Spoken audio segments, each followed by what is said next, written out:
Үчүнчү микрофон. Саламатсызбы, Садыр Нургожоевич. Вечерний Бишкек маалыматтык агенттигинен Ирина Баймуратова. Бир жылдан бери мамлекетке акчалай зыян келтиргендер, коррупционерлер катары кармалып, азыр чоң суммадагы акчаларды төрөлүп берип жатышат.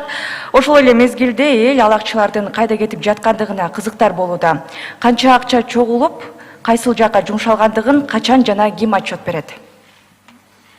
Бул маселе боюнча алдыда сөз болбоду, айтпадыкпы? Бюджетке ГКМБдан түшсө, ГКМБ аркылуу түп-түз барып бюджетке түшөт. МВДдан түшкөнү дагы, прокуратурадан түшкөнү дагы бюджетке барып түшүп атат. Бардыгы ачык. Барыңыздар, караңыздар, министр финансов. Турсаңыз ордуңуздан. Кайсыл жакка жумшалып жаткандыгы 150 журналист отурат ушул жерде. Бир дагы журналисттен отказ бербеңиз.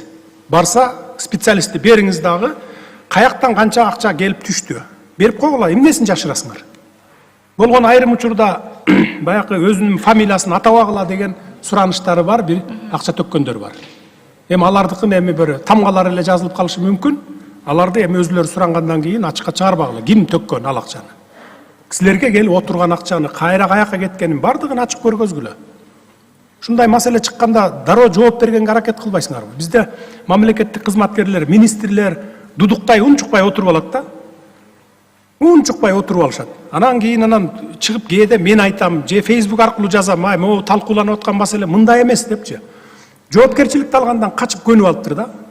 Өкмөттүк тиги министрлер, же болбосо ошо өкмөттүн адамдары, кызматкерлер. Ошон үчүн мына жашырбагыла, эчтеке көргөзгүлө. Ушундай маселе көтөрүлүп атканда сразу чыгып келгиле, мына биз көргөзүп берели деп айтышыңар керек. Маалымат берип турушуңар керек, жооп берип турушуңар керек дароо. Ошондо ушундай маселелер болбойт эле коомчулукта.